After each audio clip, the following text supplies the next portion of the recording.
Assalamualaikum, dear students. Today our topic of discussion is angiosperms.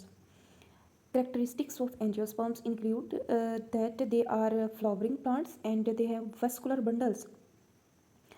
इसका मतलब ये है कि ये फ्लावरिंग प्लांट हैं, फ्लावर बनाते हैं अपनी लाइफ साइकिल के अंदर और जाइलम और फ्लोइंग टिश्यूज इनमें प्रेजेंट होते हैं for the transport of water and food. Mail reproductive part इसमें स्टेमन है जिसको हम माइक्रोफिल भी कहते हैं, जबकि फीमेल रिप्रोडक्टिव पार्ट कार्पल है जिसको हम मेगाफिल कहते हैं। माइक्रोफिल और मेगाफिल दोनों अरेंज होकर एक ऐसा स्ट्रक्चर बनाते हैं जिसको हम फ्लावर कहते हैं।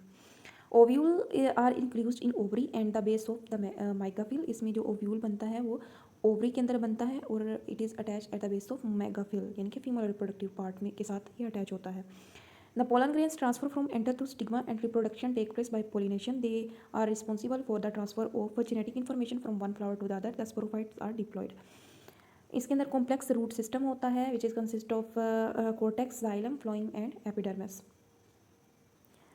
अगर हम फ्लावर का स्ट्रक्चर देखें तो इस एक ही फ्लावर के अंदर मेल और फीमेल रिप्रोडक्टिव पार्ट्स पाए जाते हैं। फीमेल रिप्रोडक्टिव पार्ट को हम कार्पल कहते हैं which is made up of an ovary और inside the ovary ovule are formed, जबकि मेल रिप्रोडक्टिव पार्ट को हम स्टेमन कहते हैं।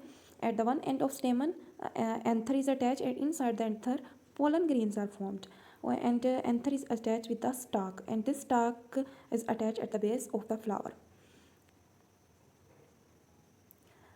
Life cycle of angiosperm is very simple. इसके अंदर दो तरह की जनरेशन होती हैं। एक स्पोरोफाइट जनरेशन है which form haploid spores with the help of meiosis and these haploid spores further divided by the help of mitosis and form a haploid gametophyte and these haploid gametophyte further develop and divided with the help of mitosis and form two gametes, male gametes and a female gamete. Male and female gamete fuse and this process is called fertilization. In the result of fertilization a diploid zygote is formed and this zygote will further divided with the help of mitosis and form a sporophyte generation and this cycle will continues as alternation of generation.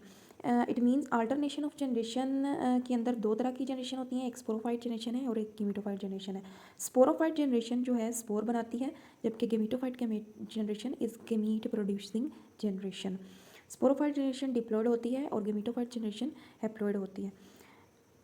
Sporophyte में meiosis के जरिए haploid spore बनते हैं जो कि mitosis के जरिए दोबारा से डिवाइड करते हैं और गेमेटोफाइट जनरेशन बनाते हैं। यही वजह है कि गेमेटोफाइट जनरेशन जो है हैप्लॉइड होती है और इसमें दो गेमेट्स बनते हैं फर्दर माइटोसिस की डिवीजन के जरिए which is male and female. The fusion of male and female gamete is called fertilisation और इसके नतीजे में जो जाइगोट बनता है वो फर्दर माइटोसिस के जरिए डिवाइड होकर स्पोरोफाइट जनरेशन बना देता है। Both generation are depend upon each other and this life cycle is known as a alternation of generation. Now we will discuss about gymnosperm. Gymnosperms non flowering plants हैं और इनके अंदर जो seed बनता है वो नेक्ड होता है, ओवरी या फ्रूट के अंदर इनक्लोज नहीं होता.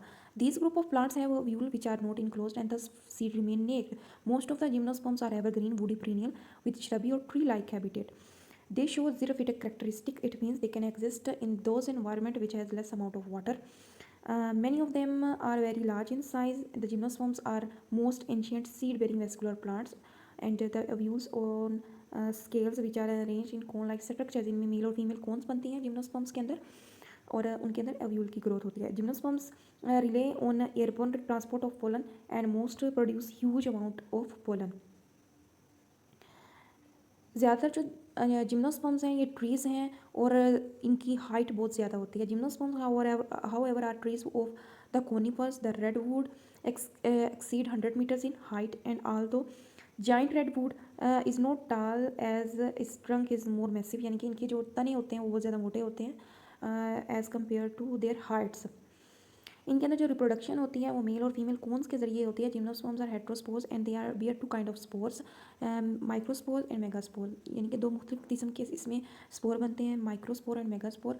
The microsporophyll and megasporophylls are arranged to form compact male and female cons.